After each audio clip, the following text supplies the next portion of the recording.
Hi, today's lesson will be on diagnosed with early onset dementia, a guide to dementia care. Caring for somebody with early onset Alzheimer's disease presents unique challenges that differ from those faced caring for older adults. Nothing in life has prepared you for this challenging caregiving journey. It helps you as a family caregiver to have a positive outlook and to stay as active and mentally engaged as possible. Look, I'm not going to tell you this is going to be easy. Your life has been turned upside down.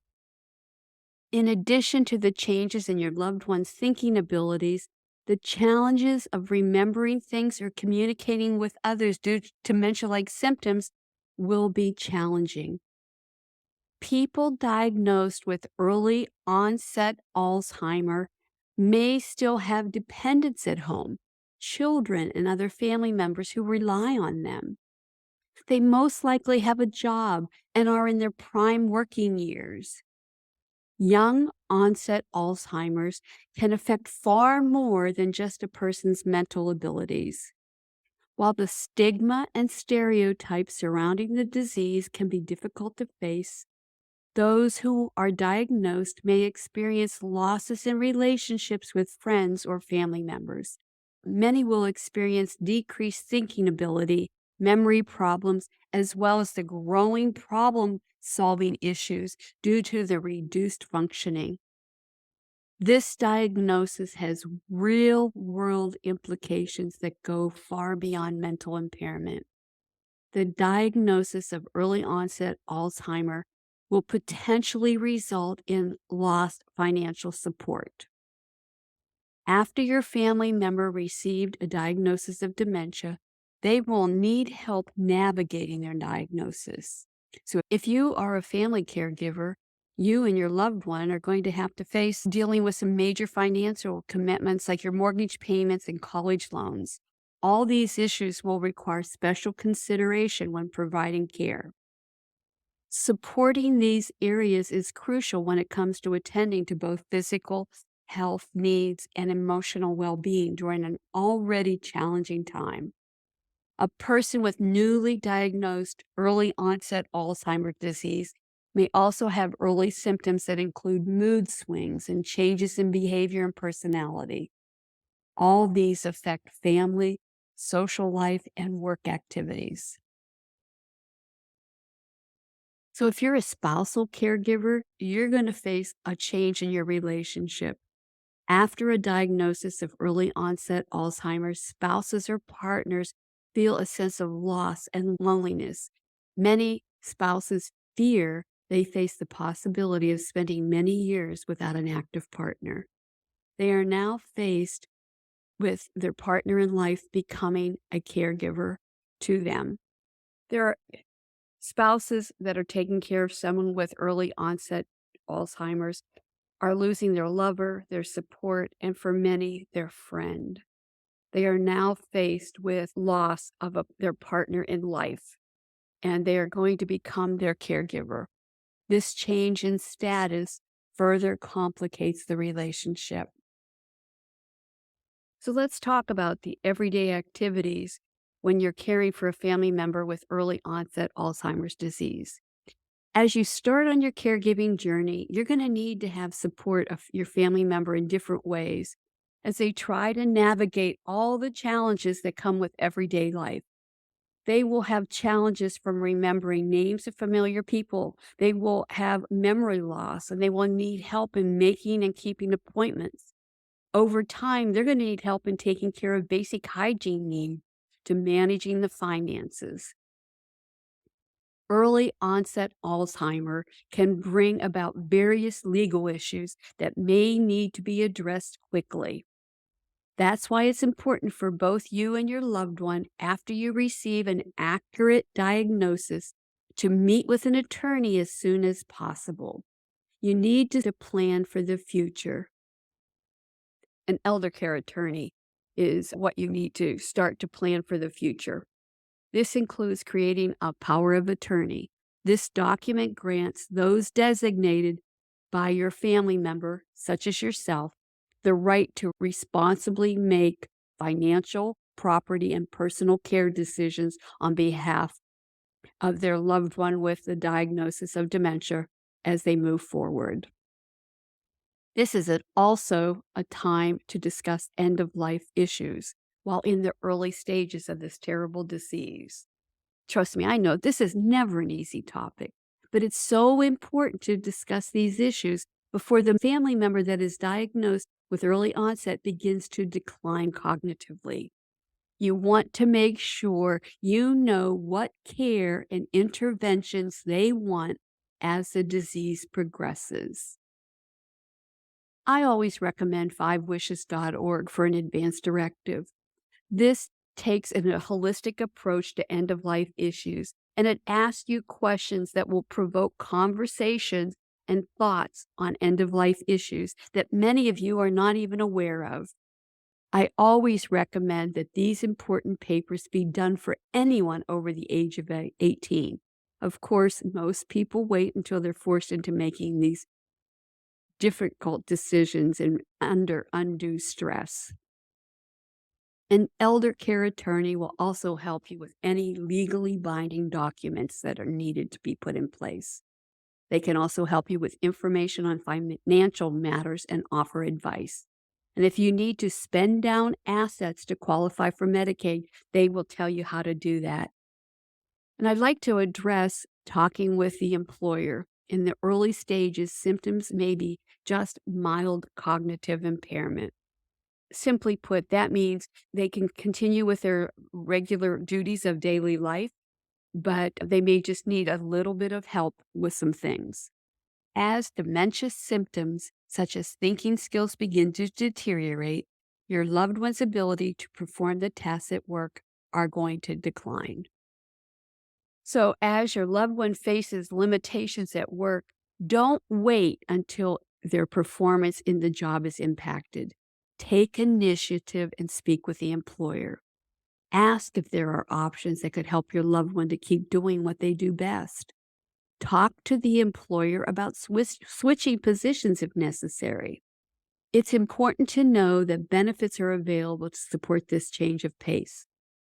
And I recommend that you ask about the benefits like the Family and Medical Leave Act, FMLA.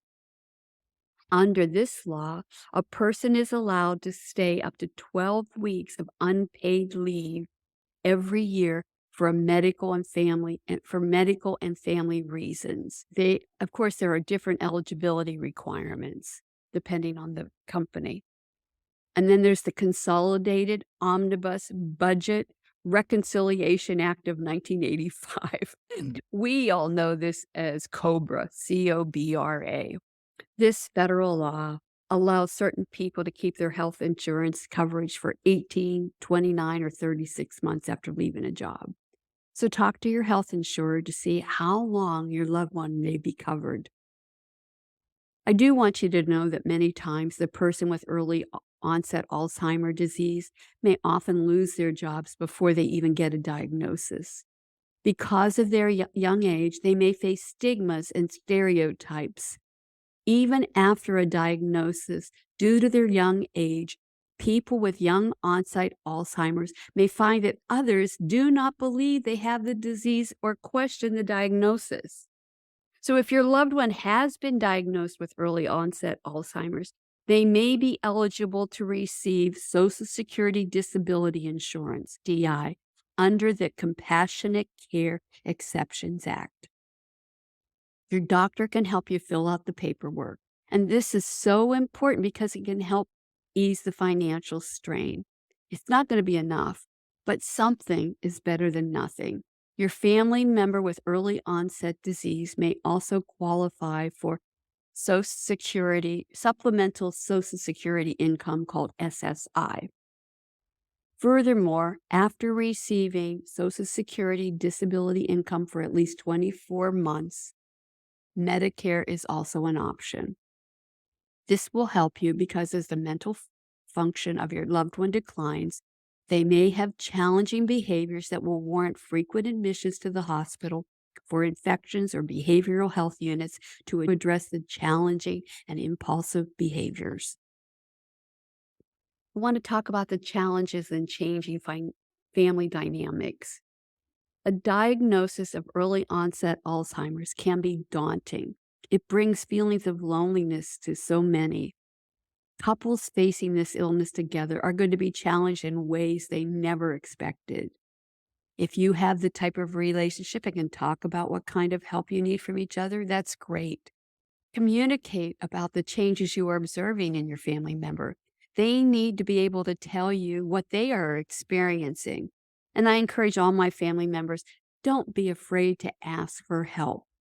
In the early days of the diagnosis, you, the family caregiver, should encourage your family member to try to continue to participate in as many activities as possible and ones that you currently enjoy together. Adapt as necessary. Try to find new activities that you can enjoy together. I recommend creating a folder of resources you may need as the disease progresses. If you have opted into Caregiver Relief's online care management system, you will have access to support groups, care coaching, and even care management services. You will also have a place to store vital information. I would like to suggest that if you are the primary caregiver, you might want to find a counselor to help you face the challenging roles in your relationship. And I realize that many of you listening to this have limited resourcing. As the dementia-like symptoms increase and other symptoms, like their motor symptoms, affect their physical activity, you may not have the energy or ability to seek counseling, or even have the financial ability to seek counseling. So I recommend that you join a caregiver support group, either online or in person. You don't have to go this alone. And remember, we have support for you at Caregiver Relief. Here are some tips for making your relationship stronger in any type of changes. Talk openly about what kind of help you need from each other for as long as possible. Caregivers need to communicate when things change or a need or the changes in needs shift. Please don't be afraid to ask for emotional support. In the early stages of the disease, work to keep up with activities that make you and your family member feel close as lovers, such as date night or movie night or sports night. You are going to be challenged. Try to enjoy life's moments now if you can. Now I'd like to discuss involving your kids. So many that become afflicted with early onset Alzheimer's disease have children. Some have very young children. Others have teenagers or college level students. I recommend involving your kids in the experience. Talk to them about young onset Alzheimer's. It can help them understand and to cope with what is happening.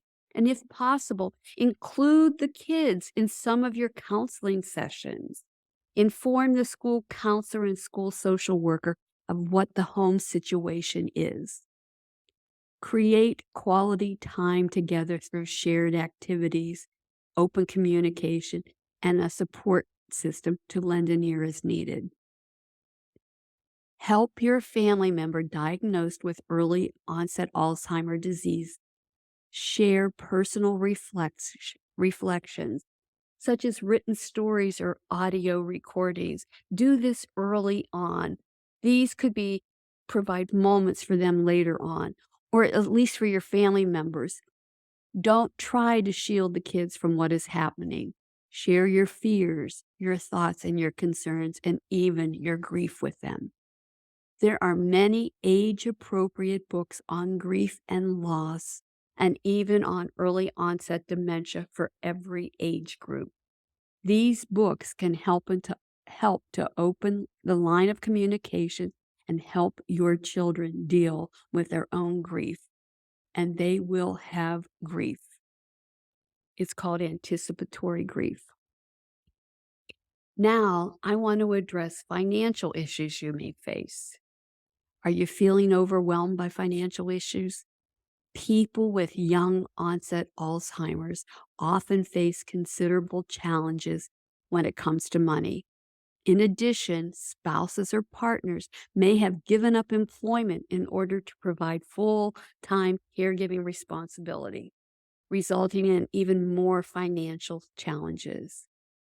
By speaking with a professional financial planner and attorney, you can explore options such as retirement benefits and Social Security that could help secure you at least through this difficult financial time. I want to address here now a few tips that may help you during your caregiving journey. Taking care of someone with early onset Alzheimer's disease can be a challenge. There are things you need to do. It's important that you take the time and address the future care needed. Soon after diagnosis, you're going to need to focus on the safety and well being of your family member with early onset Alzheimer's disease. It's important to learn about what to expect in the early stages and over time as the disease progresses and cognitive declines worsen, some very challenging behaviors may occur. A person with early onset may have periods of impulsive behaviors, start to exhibit risky behaviors, have mood swings, or even aggressive behaviors. You're going to have to prioritize their safety by checking any environment or situations before letting them explore on their own. Protect your loved one with Alzheimer's and safeguard the house by using some of these safety tips. Place emergency numbers and address information near all telephones. Secure locks on outside entrances of the house for added security. Store portable or cell phones away in a safe location to avoid being lost. To help prevent trips and falls, secure extension cords along baseboards. Cover unused outlets to protect from electric shock using childproof plugs. For safety nearing heating devices such as vents or radiators, mark these areas with red tape as a warning of their temperature when hot. Improve visibility in all rooms through proper lighting strategies with double light switches at top and bottom stairways, accompanied by handrails extending beyond each step. Carpeting stairs or adding grip strips are also helpful additions if available. Finally, store any medications away safely locked up due to potential misuse risk. Avoid clutter, which can create confusion and danger. Throw out or recycle newspapers and magazines regularly. Keep all areas where people walk free of furniture. Keep plastic bags out of reach. A person with Alzheimer's disease can actually choke or suffocate. It's like having a baby around. You got to baby-proof your house. Remove all guns and other weapons from the home or lock them up. Install safety locks on guns or remove ammunition and firing pins. Lock all power tools and machinery in the garage, workroom, or basement. It's important that you, as the family caregiver, be aware of things that will trigger stress in your loved one as the disease progresses. Try to adapt any activity or an environment to avoid stress. And it may mean avoiding having the news on TV or writing things down while they are still able to read and comprehend the information. Show confidence and concern in what they're capable of doing, and if necessary, offer support. It's important to encourage them to be independent for as long as possible. And I want to make you aware that once an ability is lost, it will not return. So it's important to try to encourage independence and allow your loved one to do as much as possible for themselves for as long as possible. And trust me, this is so challenging. It takes an incredible amount of patience because it's easier to do something for them because you can get the task done faster. But that's the wrong approach. I know it's hard, but as our old rehab nurse, I can tell you, allow them to do what they can and assist only when needed. Because once they lose that ability, they are no longer going to get it back. Now I want to address caring for the caregiver. Caring for a loved one can be physically, mentally, and emotionally draining. You're not alone in feeling overwhelmed or exhausted by the extra hours of monitoring your family member. These feelings are normal.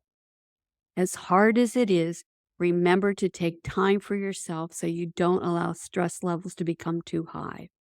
Set realistic goals about what you're able to do on your own, as well exploring outside resources that may help lighten caregiver demands.